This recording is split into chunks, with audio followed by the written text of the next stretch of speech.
Hello, everyone, and welcome to Passive House Accelerator Live, where we explore how to slash the greenhouse gas emissions from our buildings and make them more resilient to the impacts of climate change. I'm Zach Semke, director of the Accelerator, and I'm excited to welcome Brandon Pietras of Bernheimer Architecture and Vera Voropaeva of NYSERDA, the New York State Energy Research and Development Authority, for this special episode of Passive House Accelerator Live focused on projects driving performance, NYSERDA Early Design Support at Work. Today's co-hosts are Michael Ingwe, founder of Passive House Accelerator, and Kevin Brennan, co-host of the Construction Tech series of Passive House Accelerator Live. So with that, Kevin, please take it away. Thank you, Zach. Welcome to another great Passive House Accelerator Live presentation. Today's NYSERDA presentation, and with Brandon and Vera, will be great. A great highlight to the NYSERDA program, the Early Design Support program under the Building of Excellence program. I personally can say that I've worked on 3 or 4 projects that have received this assistance. And the early design support makes the projects happen. It sets their goals. It differentiates the team. It really helps put the best project forward. And I'm excited to see what Brandon has and Vera's talk of the nuances of the program. So I'll shoot it over to Mike. We'll get these intros and the show rolling. Thanks, Kevin. Appreciate it. I have to agree on the NYSERDA end. I feel like what's happened over the last number of years is through these programs, you have people who are actually have the ability to build these better buildings and at the same time share all of their knowledge, and getting it in early is so important. The early design support, it really will make, or can and does make, the biggest difference. So we've got 2 people to talk to us about this today. We've got Brandon Pietras, who is a project manager at Bernheimer Architecture, where he focuses on high performance, low carbon buildings. He leads multiple research efforts under NYSERDA's Buildings of Excellence Early Design Support Program, including the River Commons Project and a decarbonization framework for Penn South in Chelsea. Vera Voropaeva is a project, I knew I was going to mess it up, sorry, Vera, is a project manager at NYSERDA for the Buildings of Excellence Early Design Support Program. She brings a background as an architect with a focus on affordable multifamily passive house projects in New York City. And it's going to be a good one today. Enjoy. Okay, well, thank you for that great introduction and setting the framework for today's webinar. As Michael mentioned, I am Vera Voropaeva, close pronunciation. I'm a project manager for the Early Design Support Program at NYSERDA, which I'll be focusing on today. I bring a background in architecture, primarily working on passive house multifamily projects here in New York City. And I'm especially excited to talk about how NYSERDA is partnering with practitioners on multifamily projects through the programs that I'm about to speak about, and how these initiatives are really driving high performance outcomes at the earliest stages of design to really showcase what is possible in our building industry today. So just a quick overview of what we'll be discussing. I'll quickly introduce the kind of NYSERDA and Buildings of Excellence program as a whole, along with its goals and structures. I'll highlight ways that the program drives scalable impacts through data collection and knowledge sharing. And then I'll walk through a few examples of the funded early design support studies that the program has currently in action. And finally, finish up with some key resources and opportunities of ways for you all to get involved with some of NYSERDA's offerings. And I'll kick it off to Brandon to discuss his work on the River Commons projects, and then we'll conclude with the session with a question and answer portion to address some of the questions you all may have. So first of all, NYSERDA is New York State Energy Research and Development Authority. It's a public benefit corporation leading the state's transition to a clean energy economy. So through funding, incentives, and various programs, NYSERDA really drives innovation across the energy and building sectors. It plays a key role in achieving and helping New York achieve its climate action goals, and really kind of transporting the state into a just, affordable transition to carbon neutral economy. So broadly, NYSERDA does offer a lot of programs, over 90 to be exact, across all sectors, really a wide range of sectors. And this slide shows ways that you can get involved. If what we discussed today in the Buildings of Excellence program is not just the right fit for your project, there's probably a NYSERDA offering that is. So I do encourage you to check out the resources here on this slide. I recommend visiting the Find a Program page on the website where you can filter by audience and service types to really suit your project needs. So now, to set the stage, it's not lost on this audience that New York's buildings account for more than 1/3 of the state's greenhouse gas emissions, making building electrification a top priority for NYSERDA. While we work to prepare the industry for decarbonization at all scales, a major focus is supporting the clean energy transition in large buildings, particularly in multifamily and large-scale developments. This can be seen through NYSERDA offerings of decarbonization roadmaps, incentives for electric system upgrades, energy code and standard support, and training and development. So as a state agency, we're really looking to provide a long-term transition that offers benefits in environmental, health, and affordability across all of New York State.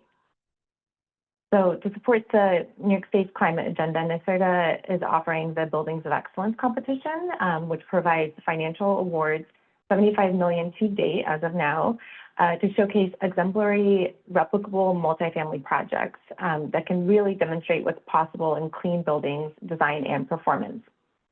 While the GROW program is grounded in high-performance buildings that significantly reduce energy use and greenhouse gas emissions, we're also really committed to delivering broader benefits.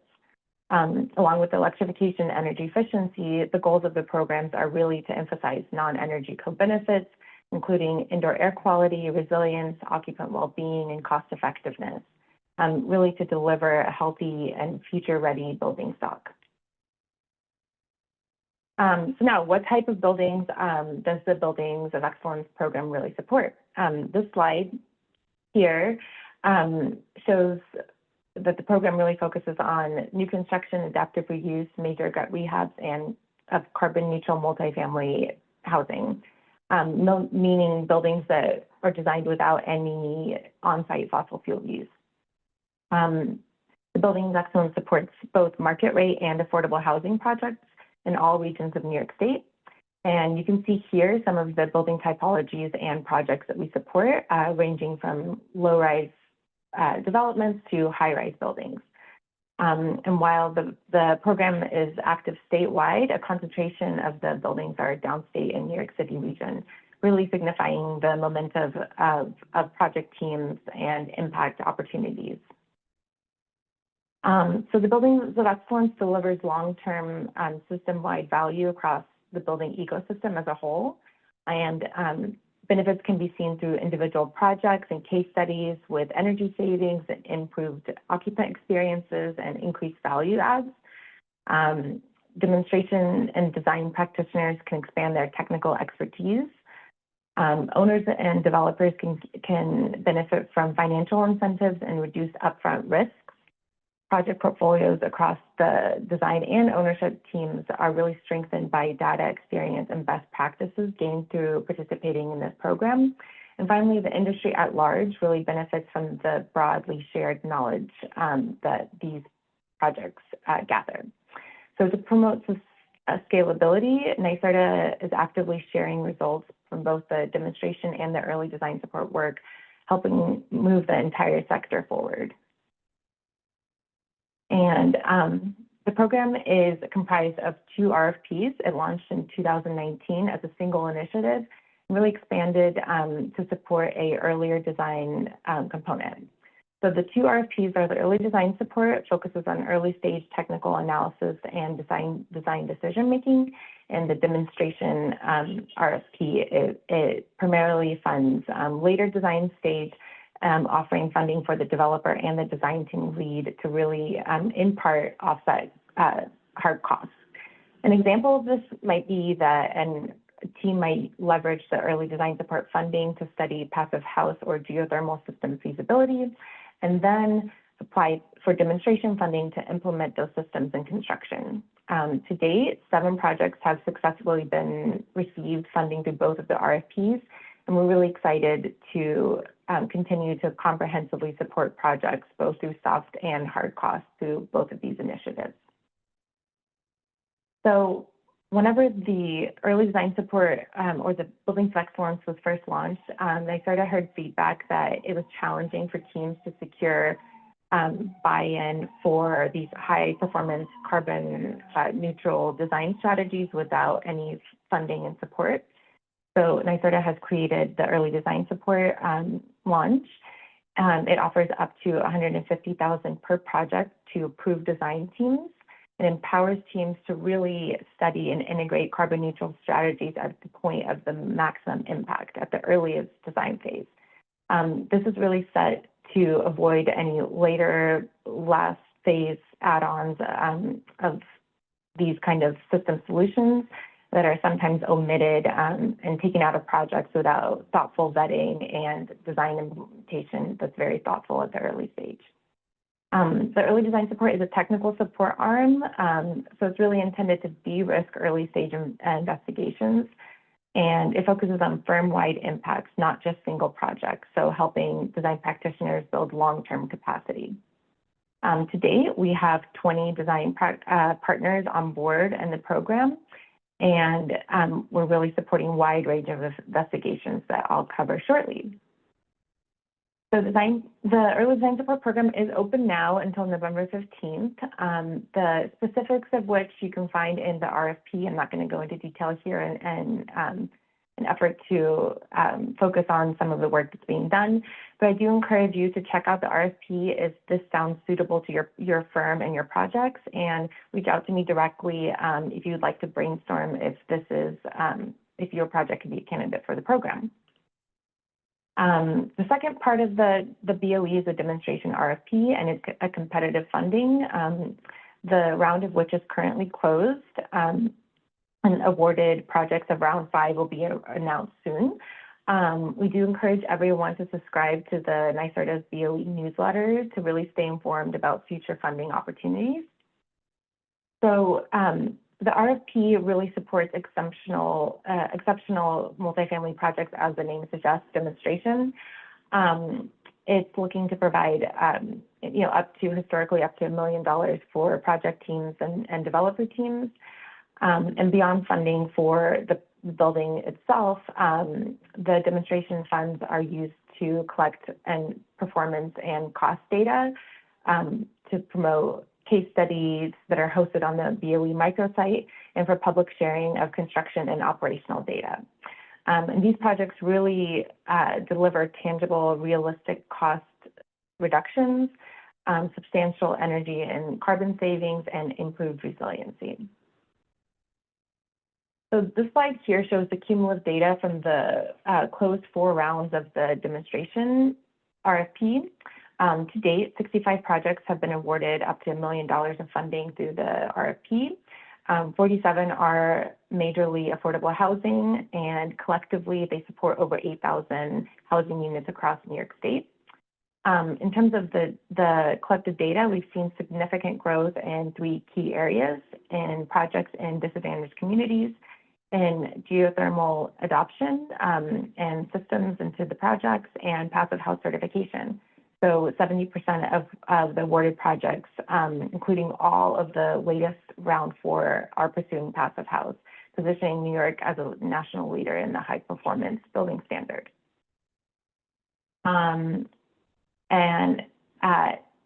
The very important component that I do want to capture here is how the program is really working to generate market transformation. In supporting the individual demonstration projects, the program is aiming to offer real-world models that the industry can lean on and leverage and compare to their projects. So the program has evolved over time to reflect the emerging technologies and industry needs. Tangible accounts of this are that round 1 and 2 allowed limited fossil fuel use.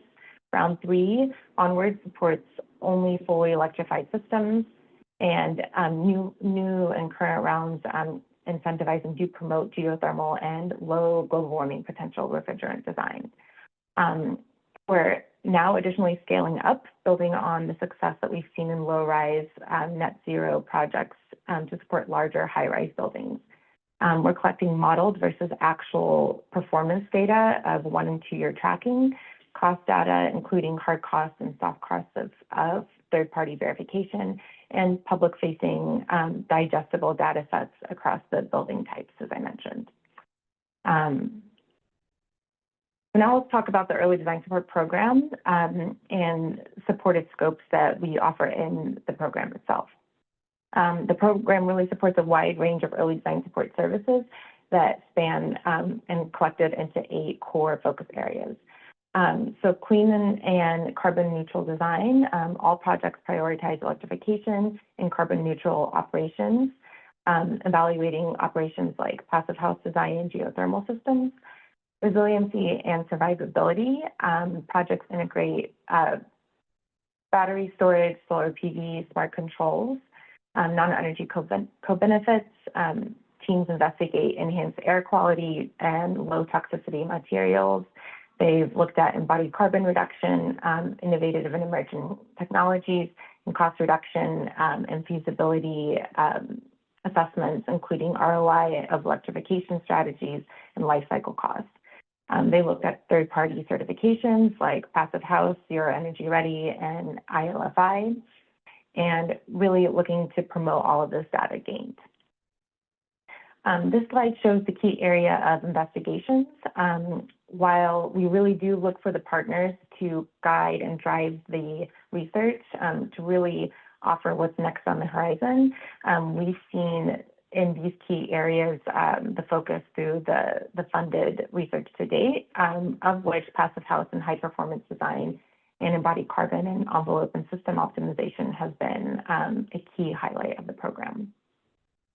And now I'll highlight some key takeaways from 3 projects that have been funded through the Early Design Support Program. The first one seen here is the Carmen Viejas apartment by Bernheimer Architecture and Planning. They have transformed affordable senior housing projects in East Harlem, a designated disadvantaged community, and provide this in a 28-story new construction tower and a 6-story retrofit totaling 305 all-electric senior homes. The team has studied geothermal heating and cooling, photovoltaic roof and facade analysis, so VIPV, and prefabricated exterior panels to reduce the embodied carbon. The next project is the Beacon. It's located also in East Harlem. It's a mixed-use development designed by Paul Gastrucci Architects, and it combines new construction and a building retrofit to deliver 282 all-electric rental units. The team is targeting FIAS certification and looked at time of use rates to really curb the cost of electrification. EcoFloss is a project that we supported in Amsterdam, New York. It's a little bit of a different typology, which spans through multiple buildings. It offers 168 market rate housing development in 13 buildings. And the team really looked at integrating Passive House principles through an integrated team approach. They had modeled embodied carbon through the BIM estimator and really focused the study on demonstrating that high performance housing can be beautiful, practical, and financially feasible to the developer. These case studies are just a snapshot. We're working to collect them and really promote them on the Early Design Support and the Buildings Excellence website, of which on this slide, the Beacon Paul Gastrucci Architects report is shown here, along with the demonstration project database, which you can access to learn more about the cost data and the performance data of the collected 2 years post-occupancy, as I mentioned before, which is really an exciting database that we're putting together. And finally, I will end with some other relevant high-performance programs that might be advantageous to the crowd here, along with, of course, I do encourage you to sign up for that newsletter, as I mentioned, with the Buildings of Excellence demonstration. Check out the work that the Early Design Support partners are doing on the websites here. We're also offering the Building Cleaner Communities competition, which really targets new construction and existing building retrofits for commercial projects. We have the Building Better Homes program, which targets single-family homes and townhouses, and large-scale thermal programs, which really, as the name suggests, offers support for those services. So with that, thank you for your attention and time. Please reach out to me if you have any questions about the Buildings of Excellence. I'm happy to be a resource, and now I'll kick it off to Brandon to discuss his firsthand account with the Early Design Support Program. So thank you.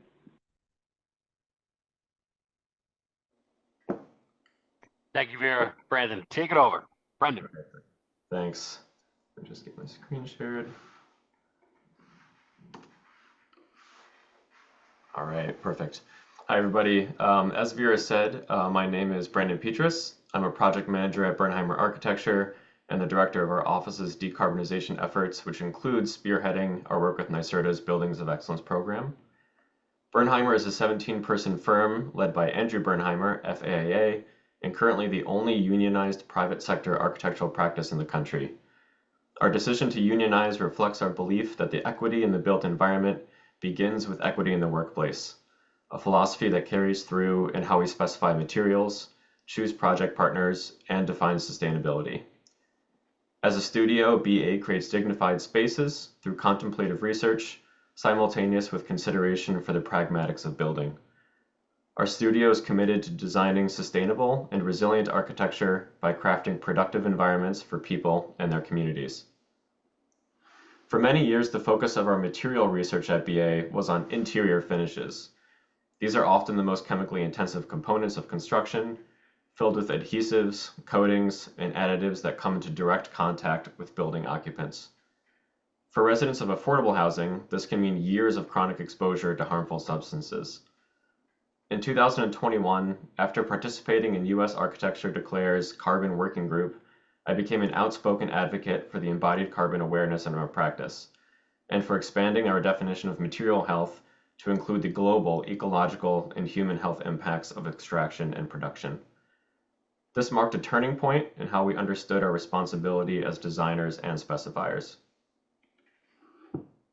As a small and busy practice, it's very difficult to find the staffing time, let alone the overhead fees, to commit resources to doing LCAs, reviewing EPDs, or investigating material supply chains on top of our typical project deliverables. The Early Design Support Program provided direct project-based funding for a wide range of scopes, including embodied carbon analysis and documenting compliance with third-party high-performance building certifications. We seized this opportunity for our first EDS project, River Commons, to explore how close even the most operationally efficient buildings in our portfolio are to achieving true net zero carbon by 2050. River Commons co-locates housing, healthcare, and neighborhood services on a tight slope site at River Avenue and East 168th Street in the Bronx, New York. The building contains 326 affordable units, with 30% of those set aside as supportive housing. The second and third floors contain a 42,000 square foot addition to the adjacent New York City Health and Hospitals Clinic, and there are new ground level community spaces for BronxWorks and African Resource Center. The building's operational demands are offset by a closed-loop geothermal system and roof-mounted PV arrays, and we applied the strategies deployed at our recent Passive House certified projects into the envelope design. Our mandate for the Early Design Support RFP combined 5 of the 8 available scopes, from energy modeling to supply chain analysis. The funding and time provided by NYSERDA let us look holistically at operations, materials, equity, and the market forces impacting our specifications. These are some of the questions we set out to answer. How does River Commons perform relative not only to the standards required of the Buildings of Excellence program, but against the most challenging operational and embodied carbon standards, such as those established by Zero Carbon 1.1? Where does the building's operational efficiency stand relative to typical multifamily buildings in New York City? How much is embodied carbon holding us back from achieving true net zero carbon within the time frame critical for battling climate change? How is our finish schedule impacting the health of the communities we serve? And what is the scope of the global supply chain activated by our selections? And lastly, what principal costs would be incurred by pursuing zero carbon per our chosen certification standards? Would those be feasible to an owner? What we found as a result of this study was both encouraging and in some cases troubling. We should celebrate the fact that River Commons is a leading example of operational performance in affordable multifamily housing, with an EUI that is nearly half that of baseline buildings meeting New York City's Energy Code and 2020 standards, and about 1/5 of the typical New York City multifamily building. River Commons exceeds ASHRAE 90.1 2016 benchmarks by over 20%. We reified our conviction as well that reducing embodied carbon is our greatest challenge to achieving net zero, which accounts for nearly 87% of lifetime emissions by 2030 and 60% by 2050. Unlike operational emissions, which accrue over time, embodied carbon is front-loaded and enters the atmosphere before the building is ever occupied. Prioritizing embodied carbon reduction is urgent and non-negotiable if we're serious about hitting near-term climate targets. Lastly, we discovered that despite our best intentions, our material selections can have wide-ranging environmental costs globally. I'll close today with a bit of a teaser for the deliverables that we're preparing and which will be available through NYSERDA's web portal in the coming weeks. We will be publishing 2 reports. The first is a comprehensive document covering all of the early design support services studied for River Commons, as seen through the lens of International Living Future Institute's Zero Carbon 1.1 platform. The document is meant for a wide range of audiences and covers everything from feasibility analyses for the solar PVs to EC3 tool methodologies to a market analysis of additional offsite renewables. Appended to this report is a focused evaluation of modern cold climate PTHPs, which responds directly to an earlier 2018 study of the technology that was published by NYSERDA. Thank you all, and especially to Passive House Accelerator and NYSERDA for the opportunity to present our work today. I'm looking forward to speaking in June at Reimagine Buildings 25, where we will be exploring the LCA of River Commons in much greater detail. Brandon, thank you very much. Great presentation. Appreciate it. A lot of great work. Looking forward to seeing River Commons coming out of the ground. I'm in the Bronx quite often, and I'd love to see passive houses popping up all over the place. I can't wait to see this one happening. I'm not too far away from Yankee Stadium as well, right? A few blocks away. So all those traveling wanted to see passive house, check out a game, check out passive houses as they're coming up. Speaking of excellence, let's go to some questions. Michael, you have any comments or? Yeah, I mean, I feel like this, as I said at the beginning, both presentations really highlight the questions that we were asking, 5-10 years ago, which is how do you accelerate a market that wants better buildings? How do you get an entire community of architects and builders who might not be ready to do it or used to it? How do you get them into it? How do you get builders and developers to accept it and with funding? And then how do you share that broadly? How do you really truly accelerate a market so that you start to have suppliers and you start to have the infrastructure? And how do you create that market? And I have to say, this has been wildly successful. This starts to show how this is happening, the programs that are making it happen. And it's good to be in New York. I guess we're on to questions. And I like it when I'm in charge of questions because I can jump the line. So I've got one question, Vera, for you first, and Brandon, then for you. I mean, I've been lucky enough to be an architect who's been working with NYSERDA. This one's for Vera. Working with NYSERDA on a few different projects, and it has been really a great experience, which is good to say. For architects who are or passive house folks who are on this, who are hoping to figure out, like, well, how do I get in? Like, how do I take a look at it? I like that you actually, I even screenshot that one that you had up with the different programs. What's the best way? Should people just be on the site? Is it the mailing list? Is there someone to contact? What do you recommend if someone is just not sure exactly how they fit or where they fit? Michael, thank you for bringing that up. I mean, I was looking at the participants, and I think that we have some practitioners that are part of the early design support cohort, which I love to see.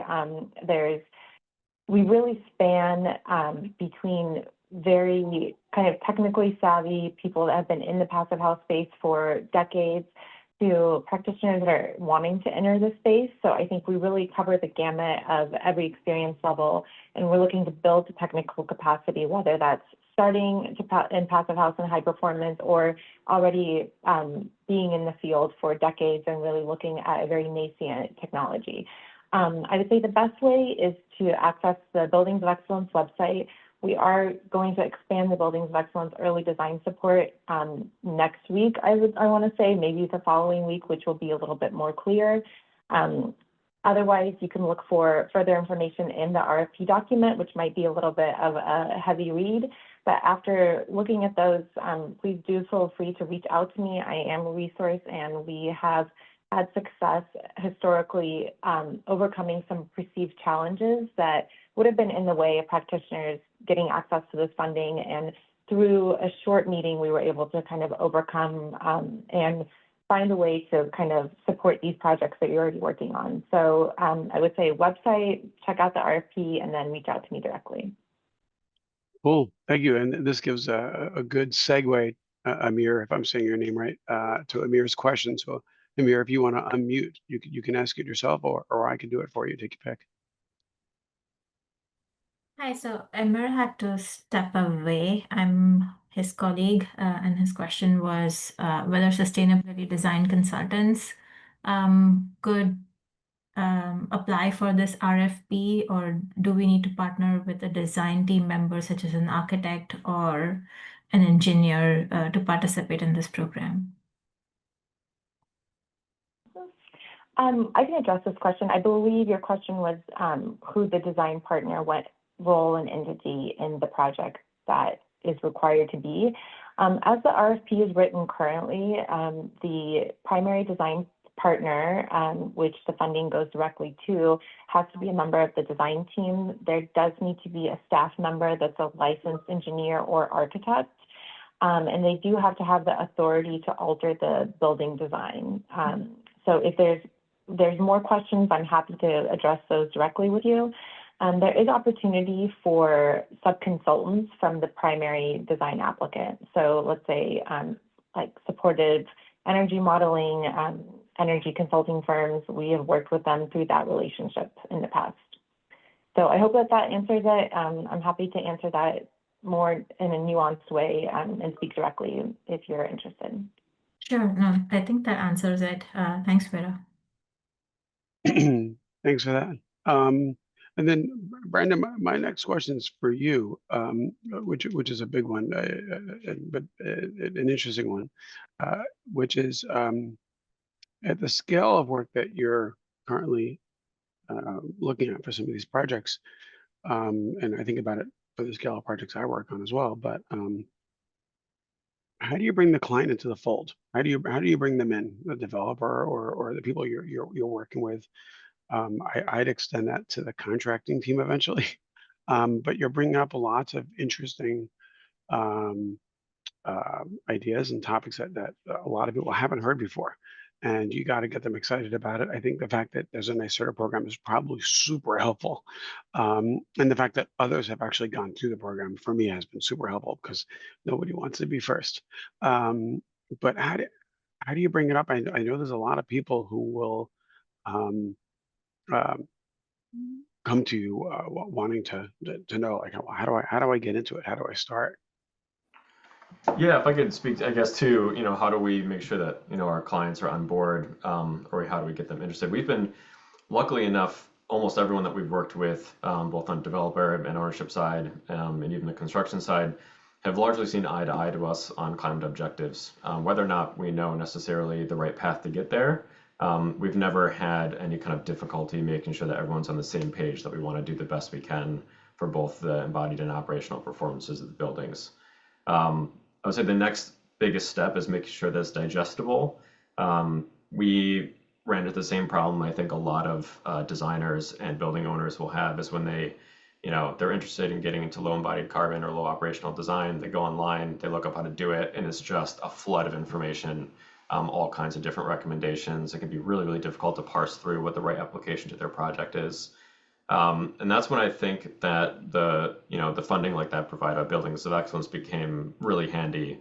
It takes a bit of the financial stress off of the owner, so that they know that they don't have to sink, a lot of extra funds into just figuring out, if their objectives are actually feasible. That kind of study during the schematic and conceptual design phases, even through design development, can be handled by the amount of funding provided by Buildings of Excellence.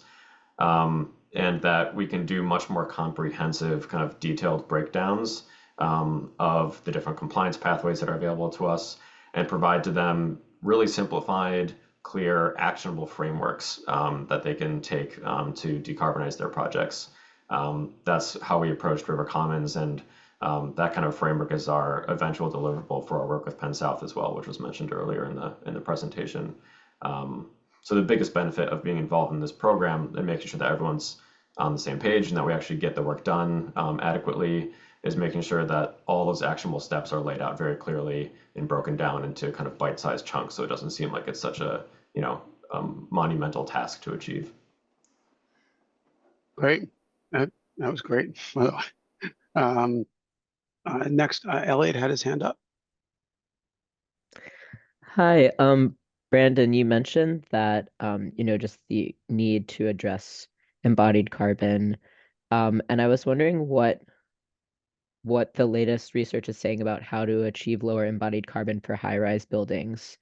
Buildings above 10 or 12 floors where it's difficult to use mass timber. What's the best way to reduce embodied carbon there?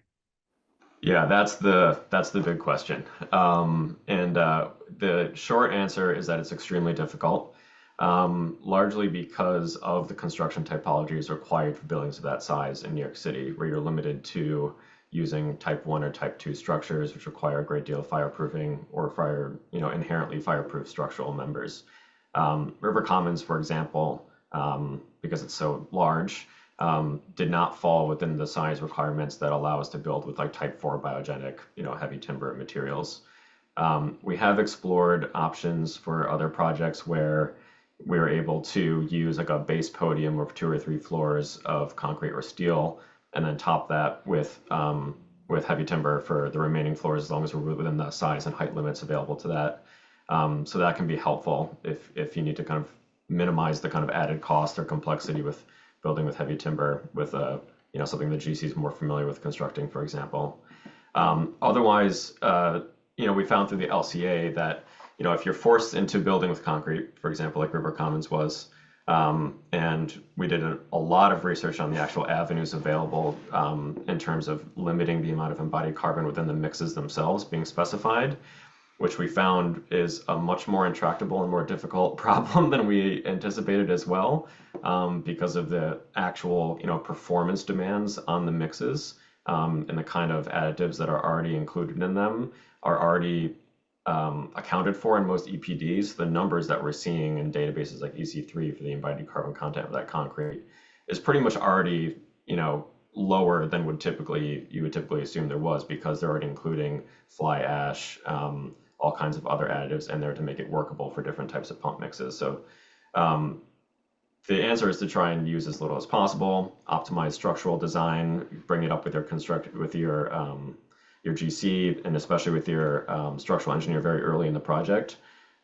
Despite the fact that there are many safety factors that have to be accounted for in the structural design of a building, there are factors that can impact the ratio, for example, between your columns and your slabs. The slabs generally have a lot more volume in total than the columns do. So if you can have slightly denser column grids, slightly smaller columns, thinner floor plates, that could lead to an overall reduction in the volume of concrete being used, as an example. And then we found that the other two basically like lowest hanging fruits to reducing embodied carbon overall is in the envelope cladding and then the insulation. River Commons uses GPS for all of the continuous insulation on the exterior of the building, which differs. It's similar to EPS, but it has graphite particles included in the composition of the material.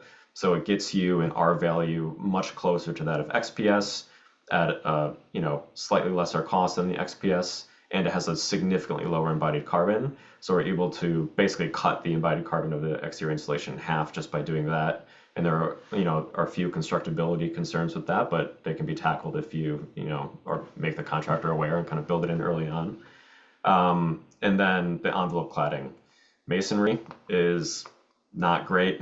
If you're cladding the entire building in fired masonry, that's a huge portion of the project. I think it's somewhere around 24% of the building is just in the brick. Brick we found is, it seems like it's something that you could very easily remove from the cladding of buildings like this, but especially in affordable housing when every dollar becomes really critical into delivering a high quality product. Brick, dollar for dollar, is one of the cheaper cladding systems that we can put on a building. So it very often finds its way into a project simply because of the bottom line, even though we're trying to find alternatives that have a lower embodied carbon. So those are the three big avenues, I would say, to reducing, and the answers aren't easy. But as long as you kind of bring this stuff up and kind of make everyone on the team aware very early on that these are the big concerns and these are the ways that we can, get closer to net zero, you can head off any kind of difficulty you might have later on, like during specifications or CA when it's already baked in. Awesome, thank you. Thanks. So last question, which may be as much for the community as it is for the speakers, is from Ram, if you're still here.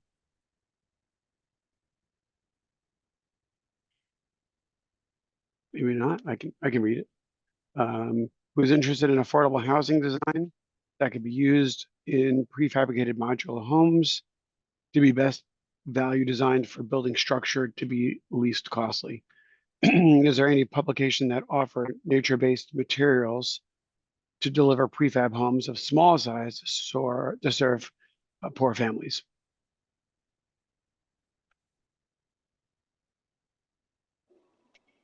I don't know. Yeah. I don't have an answer to that. I'm not running for political office either. So it's a real tough question. I think in the future, as a community, as we see passive house spread out into less dense communities, more into the rural communities, Long Island, Staten Island, Queens, we'll start to see more stick framed passive houses. And I think in the future, I think we will see projects like eco flats be done out of mass timber or timber-like projects with less carbon intensity. It's just so hard to build in the city structurally seismic fire resistance with wood-based products right now. I don't think we're there yet. I think we will get there eventually, but our buildings department is very cautious with mass timber at the moment. So yeah, I think about some of the Habitat for Humanity houses that have been done, and they've been done passive house, but I don't think they've been done prefab. So there's definitely people out there going for it and trying it, and it's definitely where we need to go. So it's a great question, and I like questions that point us in the direction we need to go. It's a good one. We had a presentation from Reframe is the company in the Boston area that's doing accessory dwelling units, prefab to FIAS certification, that are considerably more affordable than typical new construction, in at least in a market where the construction cost is high. So I will find the link to that presentation and include it in chat. I don't think it necessarily delivers specifically on your question, Ram, but it's in the right direction. And certainly it's a nut that a lot of people are working to crack, for sure. We have panelized manufacturers on the East Coast here. I mean, there are a few panelized, like Chris Corson and Mike, you did a project recently with them, right? And so they're out there. You can do panelized construction, which will speed it up, but it's just not, we haven't broken into 8-story affordable high-rise housing. One of the reasons I wanted to close off the program and just say, I look at this program as the research that started making things better and making projects better. I look at it like the similarity between cars. When my parents grew up, they didn't have seatbelts, and cars were very inefficient. And then somehow over a course of a generation, seatbelts are just normal. Everyone puts them on, everyone uses them. And I hope in the future, we'll be talking about buildings that are not only passive house, but also designed for low carbon as well. And it's just the normal right thing to do, and everyone will do it. So, but without programs like NYSERDA, creating buildings of excellence, and supporting the programs in early design, helping designers and owners to understand what their options are, that they can drive a very efficient car that is beautiful, like the projects that Brandon's working on, and all those other projects that have been funded. They're beautiful projects, but they also perform. And I love the fact that NYSERDA is collecting data and that we can have nerdy conversations about, is passive house more affordable to build, or is it more expensive? The answer is it depends, but at least we're getting some data together. All right, thanks, All right. everyone. Put my soapbox away. Thanks, guys. That was great, Kevin. Great way to thanks sign for it that. off. Thank you so much, Kevin and Michael, and thank you so much, Brandon and Vera as well. I don't know if there's any last words you want to add before we close. Here, I'll leave it to you. Thanks, Kim. Yeah, I'll just quickly say, I mean, thank you all for being a part of the passive house community and kind of help drive the conversations and really express where the market is heading and what the market needs. I think collectively, you know, there's ownership, design, agencies, and the manufacturers that all have to work together. And these kind of platforms really facilitate that kind of collaboration. So thank you, Passive House Accelerator, for putting this on and continue to kind of spark these questions.